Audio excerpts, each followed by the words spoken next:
Assalamualaikum warahmatullahi wabarakatuh. Halo teman-teman, kembali lagi bersama saya Adinda Sesikirana. Kali ini kita akan mempelajari mengenai failover dan load balance. Oke, langsung saja kita ke materi yang pertama, yakni failover dan load balance. Failover dan load balance merupakan metode yang digunakan ketika kita memiliki dua jalur internet atau mudahnya memiliki jalur internet dengan menggunakan dua jalur ISP. Sebagai contoh, perhatikan pada gambar di samping, terdapat satu router yang memiliki dua jalur internet yakni ISP1 dan ISP2. Untuk konsep failover sendiri, jika terdapat dua jalur internet, maka satunya itu aktif dan salah satunya itu akan tidak aktif. Misalkan ISP1 mengalami down atau bermasalah, nantinya ISP2 akan menjadi backup untuk penggantinya. Sedangkan untuk konsep load balance, kedua jalur internet akan sama-sama aktif. Kita lanjut ke setup topologi.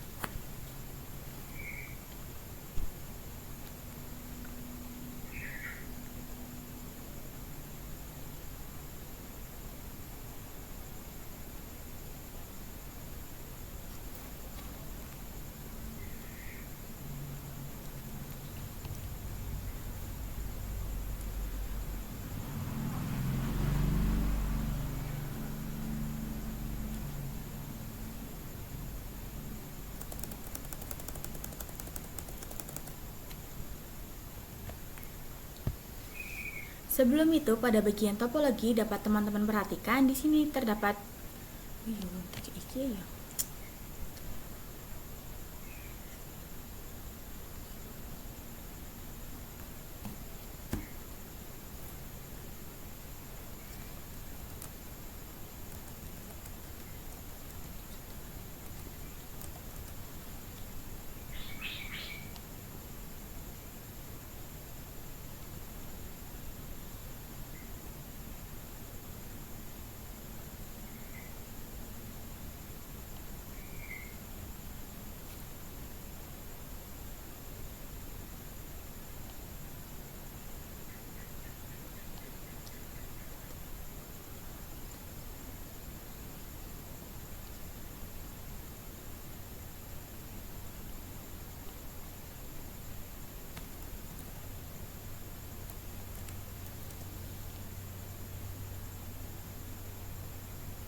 Sebelum itu, pada bagian topologi dapat teman-teman perhatikan di sini terdapat dua router yang bertindak sebagai ISP dan satu router yang bertindak sebagai router customer.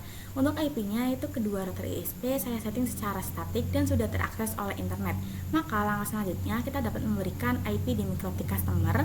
Maka kita bisa setting IP address di kedua router ISP terlebih dahulu yang nantinya akan dijadikan gateway untuk router customer.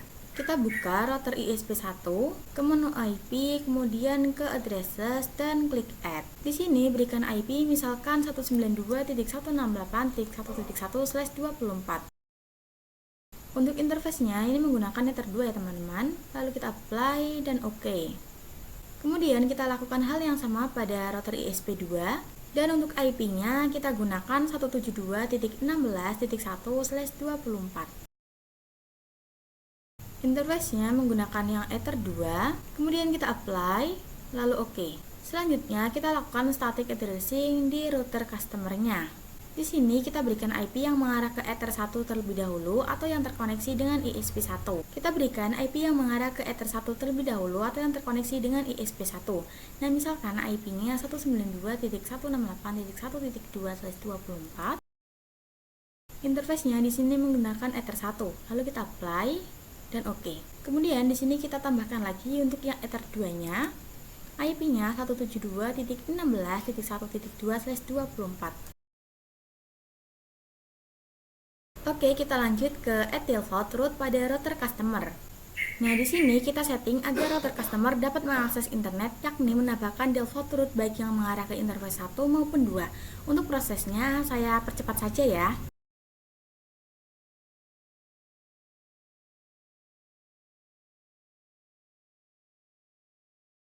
Nah, perhatikan pada bagian route flag di sini untuk yang mengarah ke router ISP1 informasinya adalah AS atau aktif statik.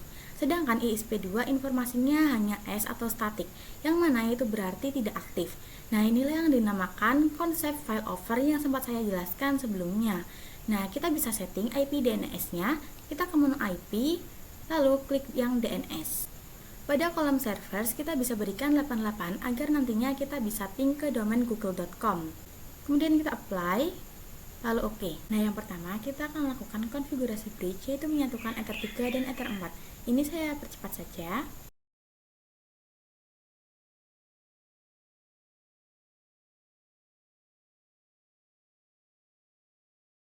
Selanjutnya kita ke menu IP, address, lalu klik add untuk menambahkan IP di interface bridge. Di sini saya akan memberikan 10.10.10.10.1/24. Di sini untuk interface-nya pilih yang bridge cache. Lalu kita apply dan OK. Kemudian kita setting DHCP servernya untuk interface bridge, ke menu IP, lalu ke DHCP server. Ini saya percepat saja ya. Nah, yang terakhir kita konfigurasi NAT. Hal ini karena kita memiliki dua ISP, maka kita konfigurasi NAT-nya 2 kali.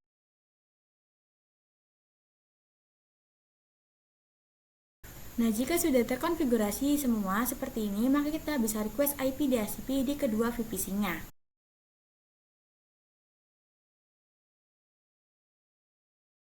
Kita lanjut ke konfigurasi failover. Jadi cara kerja failover itu kan hanya menggunakan satu ISP saja, yang satunya sebagai backup. Maka cara memainkan failover supaya lebih leluasa, kita bisa menggunakan yang namanya parameter distance. Nah, distance digunakan untuk mendeskripsikan parameter ataupun nilai parameter routing yang diprioritaskan. Jadi semakin besar nilai distance tersebut, maka semakin tidak diprioritaskan.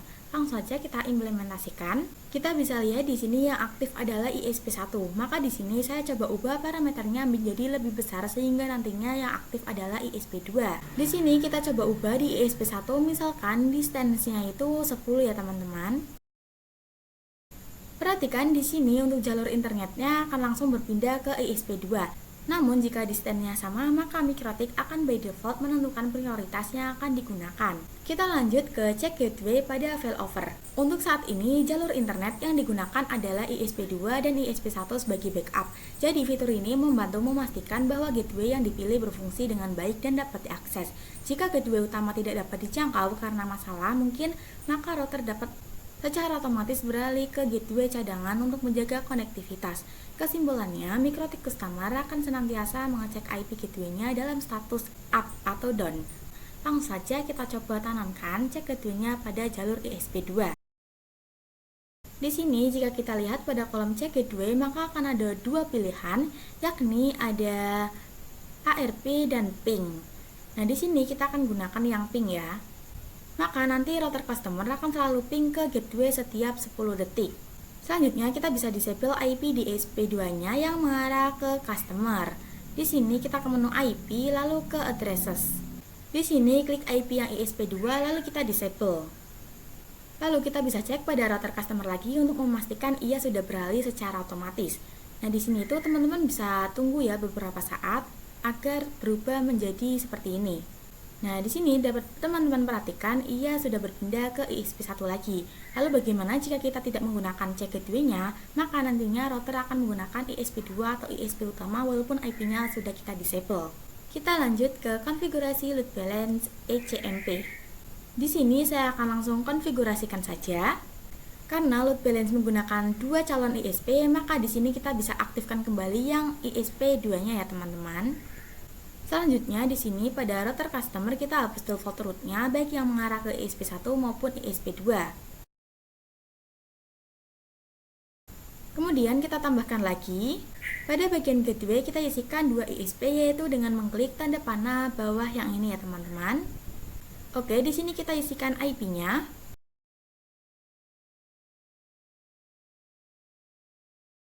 Kemudian kita apply. Lalu oke.